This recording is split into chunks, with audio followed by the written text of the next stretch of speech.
పార్లమెంట్లో మహిళల రిజర్వేషన్ సంబంధించిన బిల్లు పైన ఇప్పుడు చర్చ జరుగుతూ ఉంది. ఆ చర్చను లైవ్లో చూసేందుకు మన టీడీపీ మహిళా నాయకురాలు ఢిల్లీ వెళ్ళారు. ఢిల్లీ వెళ్ళి అక్కడ కూడా కొన్ని మీడియా సంస్థలకు ఇంటర్వ్యూలు ఇస్తూ వాళ్ళ మీడియా సంస్థలకే జగన్ గారిని తిట్టే ప్రయత్నం చేస్తూ ఉన్నారు కొంతమంది మంత్రులు, కొంతమంది మహిళా ఎమ్మెల్యేలు. బిల్లు అనేది పాస్ అవ్వాలని ప్రతి ఒక్కరు కోరుకుంటారు. ఆ మహిళా రిజర్వేషన్ సంబంధించిన బిల్లుని ఏ ఒక్క పార్టీ కూడా బహుశా అపోజ్ అయితే చేయదు. ఇక్కడ క్వశ్చన్ ఏంటంటే, ఈరోజు అంత బిగ్ డే కదా మన భారతదేశానికి. మహిళల రిజర్వేషన్ సంబంధించి, మహిళల అభ్యున్నతి గురించి, మహిళలకి పూర్తి స్థాయిలో ప్రతి రాజకీయ పార్టీ రక్షణగా ఉండాలి అని ఆలోచించి ఇటువంటి బిగ్ డే ఒక రకంగా. కానీ మన ఆంధ్రప్రదేశ్లో చంద్రబాబు నాయుడు గారికి ఇది ఒక బ్లాక్ డేగా నేను చెప్తా.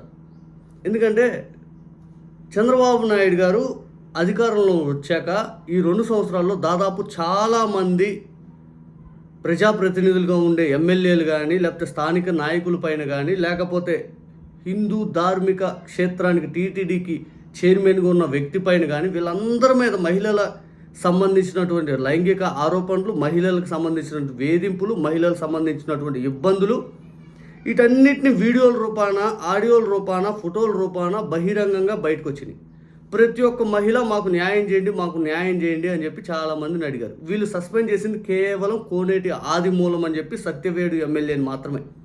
ఇంకే ఒక్కరిని కూడా సస్పెండ్ అయితే చేయలే. మీరు చూసుకోండి, బిఆర్ నాయుడిని ఏమైనా సస్పెండ్ చేశారా? లేదు. గుంటూరు ఈస్ట్ ఎమ్మెల్యేని ఏమైనా సస్పెండ్ చేశారా? లేదు. తర్వాత కోన రవికుమార్ గారిని ఏమైనా సస్పెండ్ చేశారా? లేదు.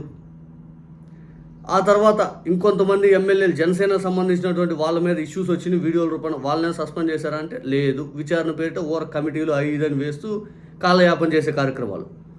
క్లియర్గా చెప్పాలనుకుంటే చంద్రబాబు నాయుడు గారు కోనేటి ఆదిమూలం అనే ఒక వ్యక్తిని సస్పెండ్ చేసి మిగిలిన వాళ్ళందరూ సస్పెండ్ చేయలేదు. ఇది కళ్ళకు కట్టినట్టు అందరికి అర్థమవుతుంది. ఈరోజు పార్లమెంట్లో బైరెడ్డి శబరి గారు కూడా చంద్రబాబు నాయుడు గారు మహిళల అభ్యున్నతి బాగా కృషి చేశారు, చంద్రబాబు నాయుడు గారు అసలు వీరుడు సూర్యుడు అని చెప్పి మాట్లాడారు. ఈరోజు కోనేటి ఆదిమూలం కొడుకు అన్న మాటలకి నిజంగా ఏ ఊరికైనా కానీ బాధ కలిగిద్ది. చంద్రబాబు నాయుడు గారు మహిళలపైన రాజకీయం చేశారని చెప్పి కోనేటి ఆదిమూలం కొడుకు అన్న మాట ఒకటి నేను గుర్తు చేస్తాను. కేవలం మేము దళితం అని చెప్పి మమ్మల్ని మాత్రమే సస్పెండ్ చేశారు. ఏం మిగిలిన వాళ్ళు తప్పులు చేయట్లేదా? మిగిలిన వాళ్ళు ఎందుకు మీరు సస్పెండ్ చేసి చర్యలు తీసుకోవట్లేదు? మా నాన్న తప్పే చేశాడు, మిగిలిన వాళ్ళు కూడా అదే చేశారు కదా, ఎందుకు చర్యలు తీసుకోలేకపోతున్నారని చెప్పి కోనేటి ఆదిమూలం కొడుకు అడిగాడు.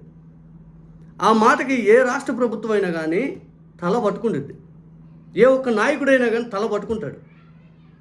ఆ మాటకి మహిళలందరికీ మిగిలిన వాళ్ళు న్యాయం చేయకుండా నేనే అంటే తప్పు ఆయన చేశాడు, నా మీదే కాదు చర్యలు అందరి మీద కూడా తీసుకోండి, నన్నే ఎందుకు బలి చేశారని చెప్పి ఆయన అంటున్నాడంటే ఈయనది ఎంత తప్పు ఉందో అనే అంత వ్యక్తిది మిగిలిన వాళ్ళలో ఎందుకు తప్పు, మిగిలిన వాళ్ళ మీద ఎందుకు చర్యలు తీసుకోవట్లేదు అని చెప్పి బహిరంగంగా చంద్రబాబు నాయుడు గారు రాజకీయాన్ని ఆయన క్వశ్చన్ చేస్తున్నాడు. బహిరంగంగా జగన్మోహన్ రెడ్డి గారిని ఢిల్లీ వెళ్ళి మహిళా నాయకురాళ్ళు, కొంతమంది మహిళా మంత్రులు, మహిళా నాయకురాళ్ళు తిట్టొచ్చు, కానీ ఇక్కడ మీ నాయకుడు చేస్తున్న దాన్ని స్వయంగా మీ పార్టీ ఎమ్మెల్యేనే క్వశ్చన్ చేస్తూ ఉన్నాడు. ఇది ఈరోజు మహిళా పార్లమెంట్ రిజర్వేషన్ బిల్ పాస్ అవుతుంది, అది సంతోషదగిన విషయమే. అభ్యున్నతి ఖచ్చితంగా మహిళలకు పూర్తి స్థాయిలో రాజకీయంగా ప్రతి అంశంలో ముందుకు రావాలి. ప్రతి రాజకీయ పార్టీ మహిళలకు అండగా ఉండాలి. కానీ చంద్రబాబు నాయుడు గారు టీడీపీ ఏం చేస్తుంది? ఏం బిఆర్ నాయుడు గారి పైన చర్యలు తీసుకున్నారా? తీసుకోలేదే. మరి సత్యవేడు ఎమ్మెల్యే ఎందుకు బాధపడిపోతున్నాను? నా 100 కోట్లు నాకు ఇచ్చేయండి అంటే, నేను ఖర్చు పెట్టినన్ను నాకు ఇచ్చేయండి, నేను ఇల్లు తాకట్టు పెట్టుకొని నేను పెట్టుబడి పెట్టాను, నా పరిస్థితి ఏంటి, అవసరమైతే ఎన్నికలు పెట్టండి, వచ్చే నెలలోనే ఛాలెంజ్ చేస్తున్నాను, మేము గెలుస్తాం, మేము 40,000 ఓట్లు మా సొంతం పడ్డాయి, టీడీపీకి 30,000 ఓట్లు ఉన్నాయి, నా ఓన్ బలం 5 అని చెప్పి వాళ్ళ కొడుకు ఛాలెంజ్ చేస్తున్నాడు. ఇంతకంటే ఇంకేముంటుంది? ఇంతకంటే నారా లోకేష్ గారు మమ్మల్ని పిలిచారు, అన్నం పెట్టారు, దాంట్లో విషయం కలిపారేమో ఆలోచన చేయాల్సి వస్తుంది. నిన్న నారా లోకేష్ గారు చిత్తూరుకు వచ్చారు, కనీసం అంబేద్కర్ సంబంధించినటువంటి నివాళులు అర్పించలేదు. అంబేద్కర్ గారి పైన అదే మీకున్న గౌరవం అని చెప్పి ఆయన అడుగుతూ ఉన్నాడు. అంబేద్కర్ గారు రచించిన రాజ్యాంగం పైన మీకు అదే గౌరవాన్ని అడిగితే విధానంలో ఉంది లేదా? ఆ మాట ఆ విధానంలో లేదా? ఇంకా ఆయన విచ్చలవిడిగా అవినీతి జరుగుతుంది, ఇక్కడ పూర్తి స్థాయిలో ఈ అవినీతి అనేది తెలిసిపోయి ఇసుక ఇవన్నీ ఏదైతే ఉందో గ్రావెల్ మొత్తం చిత్తూరుని అది మా నియోజకవర్గం నుంచి తమిళనాడుకి అమ్ముకుంటున్నారు. స్వయంగా అక్కడ ఉన్నటువంటి పోలీస్ డిపార్ట్మెంట్ సంబంధించిన అధికారులే తెలుగుదేశం పార్టీ నాయకుల్లో పనిచేస్తున్నారని చెప్పి ఆయన మాట్లాడాడు. దీనిపైన తెలుగుదేశం పార్టీ రెస్పాండ్ అవుతుందా? ఇక్కడ అన్నిటికంటే గ్రహించాల్సింది ఏంటంటే మా నాన్న తప్పు చేశాడని చెప్పి సస్పెండ్ చేశారు, మిగిలిన వాళ్ళపైన ఎందుకు చర్యలు తీసుకోవట్లేదు అని ఆయన గట్టిగా అడుగుతున్నాడు. దాని మీద మహిళలకు సంబంధించిన అంశాలపైన మీరు ఎందుకు ఇంత తాస్కారంగా ఉన్నారు, మీరు ఎందుకు ఇంత పట్టించుకున్నట్టుగా ఉన్నారని చెప్పి జనాలు కూడా మిమ్మల్ని అడుగుతారు.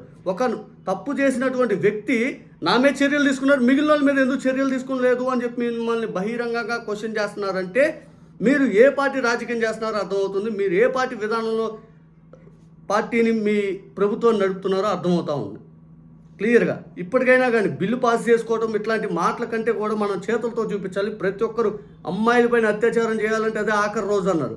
ఎక్కడ తల తీసే చట్టాలు అని చెప్పి పవన్ కళ్యాణ్ గారు అన్నారు. ఎక్కడ ఇప్పటికి అమ్మాయిల మీద వేధింపులు జరుగుతున్నాయి, ఆఖరి రోజులు పోయినాయి. విచ్చలవిడిగా డ్రగ్స్ గాంజాయిలు ఎక్కడ పడితే అక్కడ అమ్మాయిలను ఇబ్బందికర వాతావరణం తీసుకు ఇదే జరుగుతుంది రాష్ట్రంలో. ఏ ఒక్కరు కూడా అభ్యున్నతి దిశగా వెళ్ళట్లా. స్వయంగా ఈరోజు జగన్ గారు తిట్టినటువంటి మంత్రి సంధ్యారాణి గారి పిఏ సంబంధించినటువంటి వేధింపులు సంబంధించి ఒక మహిళ అయితే బహిరంగం బయటకు వచ్చి మాట్లాడుతూ ఉన్నారు.